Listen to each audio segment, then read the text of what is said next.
ভালোবাসার থেকে ঘৃণা করা অনেক বেশি সহজ। সেটা একটা ইউনিক এবং একটা খুবই এই মেলাটা খুবই একটা খুব স্পেশাল একটা জিনিস আমার মনে হয়।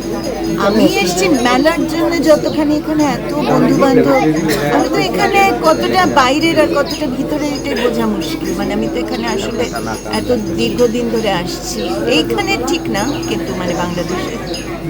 আর আমার মনে হয় এখনকার যে বর্তমান যে পরিস্থিতি আমাদের গোটা উপমহাদেশে, এবং যে ঘৃণার পরিস্থিতি, এবং আমাদের ভেতরে যে ধরনের চতুর্দিকে যেরকম ঘৃণা একদম তার ভিতরে আমরা ডুবে যাচ্ছি, তার বিরুদ্ধে যদি আমাদের দাঁড়াতে হয় তাহলে এরকম কিছু দিয়েই দাঁড়াতে হবে।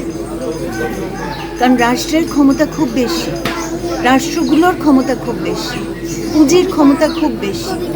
তাহলে আমাদের কি ক্ষমতা আছে বলুন?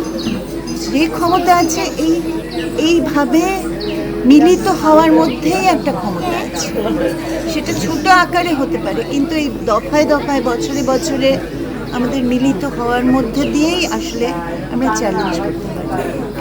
দিদি, লাস্ট একটা জায়গা আপনি দারুণ কথা বলছেন, মানে রাষ্ট্রের শক্তির জায়গা থেকে বলছেন যে নাম, অনেক নাম এই জায়গা, চরিত্র কি সব জায়গায় এক? এখানে আমি বিতর্কের জায়গাটা তুলতে চাইছি না, প্রশ্নটা হচ্ছে যে এখানে যখন পীর মরছে, ওখানে SIR হচ্ছে, এর বিরুদ্ধে এই জায়গাটায় মানে প্রতিবাদ। চরিত্র এক নয়, চরিত্র সামগ্রিক। মানে এটা কিন্তু আসলে একটা বড় জিনিসের টুকরো।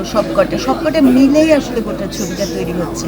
একটা বিপক্ষে আরেকটাকে দেখে কোনো লাভ নেই, সবকটা মিলেই কিন্তু আসলে পরিস্থিতিটা তৈরি হচ্ছে। এখানে হলে ওখানে হবে, ওখানে হলে এখানে হবে, এই জিনিসটাই হতে থাকবে এবং এটা সমানে হতে থাকবে। এবং এটা হওয়া আসলে ঘৃণা করা অনেক সহজ, জানেন তো? ভালোবাসার থেকে ঘৃণা করা অনেক বেশি সহজ।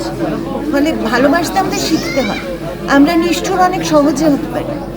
এইসব যে আমরা বলি মানব মানে চরিত্র, আমি বিশ্বাস করি মানুষ আসলে ভালো না। মানুষ বলে মানুষকে ভালো হওয়ার জন্য প্রয়াস করতে হয়, চেষ্টা করতে হয়, শিখতে হয় ভালো হতে মানে একটা। এবং সেই চেষ্টাগুলো এর ভিতরে আছে। এই যে মিলন মেলাগুলোর ভেতরে সেই চেষ্টাটুকু আছে, সেটা খুব জরুরি। আর কিছু বলেন না। Thank you.